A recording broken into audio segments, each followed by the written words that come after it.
안녕하세요. 대구부동산 스터디입니다. 12월 9일 1일 브리핑을 해보도록 하겠습니다.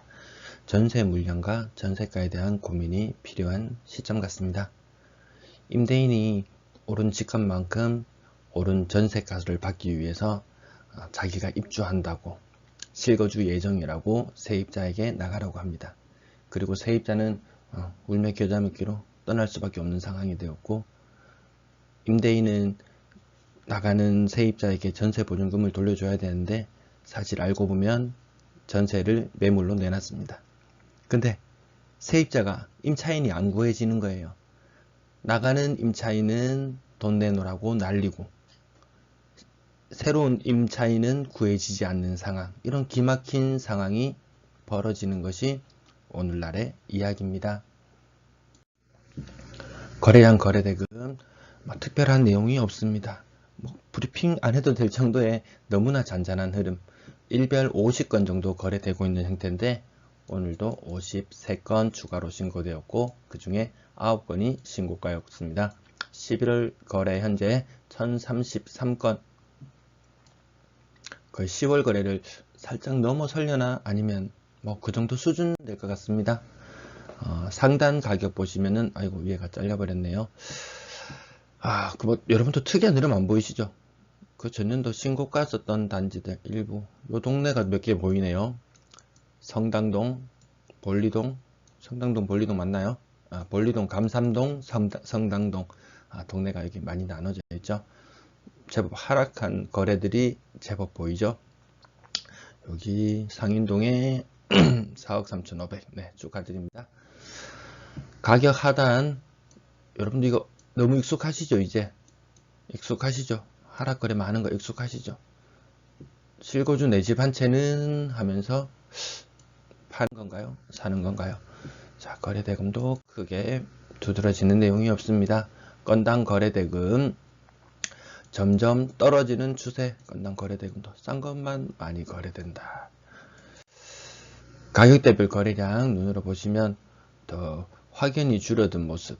고가 거래, 이 살구색이라고 해야 되나요? 이 부분 거의 바닥을 기다시피 합니다. 6억 이상 거래, 현금 부자들의 영역 6억 이상의 거래가 아주 없습니다. 그 대신 3억 미만 거래 비중이 꽤나 높다.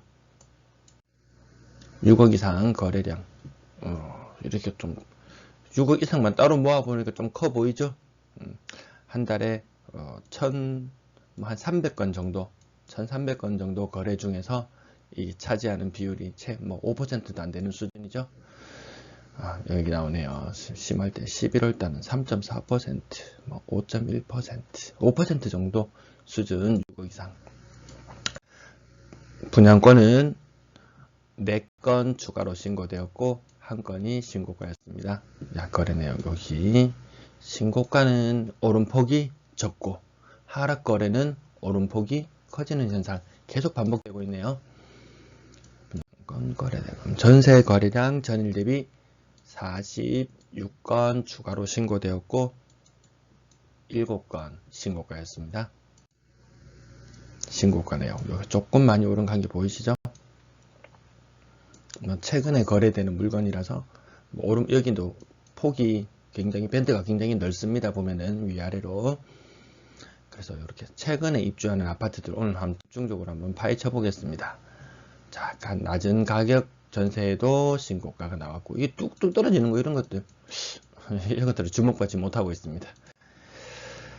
전세 보증금 넘어가고 평균 전세 가격 여기 아래쪽에 형성되어 있고, 나중에 이거 다 이 갭만큼 이 2020년도에 나갔던 물건들이 결국은 이것들이 바로 역전세의 부메랑이 되어서 돌아올 수 있다.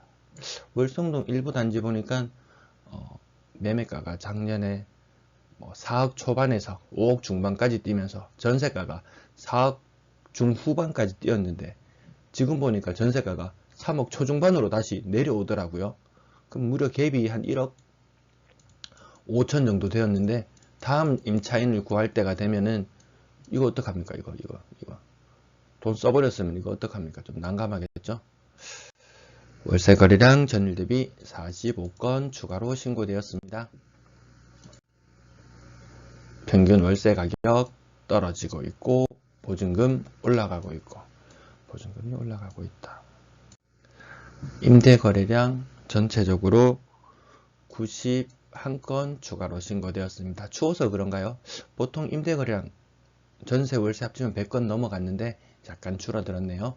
이것도 시뮬레이션 가능하신 분들은 가능하시겠죠. 11월 전체적으로 90건 정도 신고되는데 얘들이 반반씩 거의 배분된다고 생각하면 남은 날수를 20일 정도 잡으면 1000건 중에 500건. 요것도 예년에 살짝 꺾였죠.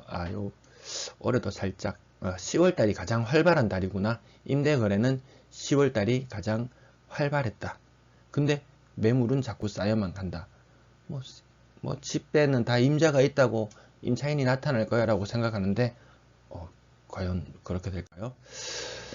자, 분양권, 매도 물량, 그리고 임대 물량 목요일 살짝 꺾였습니다. 내일 되면 살짝 올라갈 겁니다. 왔다 갔다 이 선에서 크게 벗어나지 않네요. 전세 물량 어제 6,520건인데 오늘 6,546건. 오르는 날들이 더 많아 보이네요. 월세 물량도 전일 대비 소폭 올라서 여기 임대 물량은 전체 9,328건. 이거 만건도 위태로워 보입니다. 제가 월배 3정만 계속 따라다니면서 봤는데 9월 달에 입주한 이안 센트럴 D 요 흐름 한번 보실게요. 거의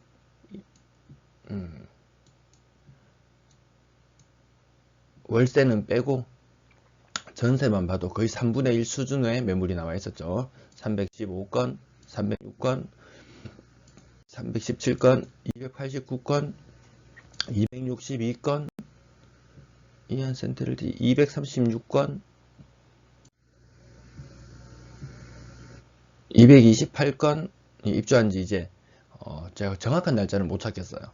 9월달 입주라는 것만 찾아냈고 9월 말이라고 치더라도 11월 30일 두 달이 지났는데 매물수가 228개 남아 있습니다. 그래서 222개 두 달이 더 지났습니다. 그래서 이렇게 쭉 찾아나가 보다 보니까 여기 어제 버머 에일리언 했던 잠깐 말씀을 드렸는데 요거 3월 29일 날 시작해서 6월 29일 날 찾아가 보면 한 100건 정도 남아 있습니다. 100건. 그걸 빨리 소진된 편이죠. 맞죠? 이 상반기에 했던 건데 빨리 소진된 편입니다. 이안 센트럴 D 보시겠습니다. 9월에 해서 이제 석 달이 다 돼 가는데 아직 200건 정도 남아 있습니다. 석 달이 다 돼 가는데 그러면 이 월배 3정도 지금 이렇게 돼서 이제 입주했는지 열흘 조금 더 지난 것 같은데 열흘 정도 지난 것 같은데 얘도 아마 이안 센트럴 D보다 소진되는 속도가 더 느려질 것 같습니다. 제가 여기 날짜 텀이 좀 많이 심해 가지고 제가 요 정확한 자료를 지금 추출하고 있는데 생각보다 좀 시간이 많이 걸려서요. 더 정확한 자료를 요거 차트가 약간 날짜 간격이 너무 넓어져서 약간 왜곡되게 여러분들에게 느껴질 수 있기 때문에 정확한 자료를 뽑아서 요 부분만 특별 방송으로 다시 다뤄보도록 하겠습니다. 네, 오늘 매매 가격 지수, 주간 매매 가격 지수 발표될 텐데 4주 연속 하락 예견되어 있는 느낌이죠. 자, 뒤에 내용은 또 새로운 지표가 발표되면 그때 방송으로 다루도록 하겠습니다. 시청해 주셔서 감사합니다.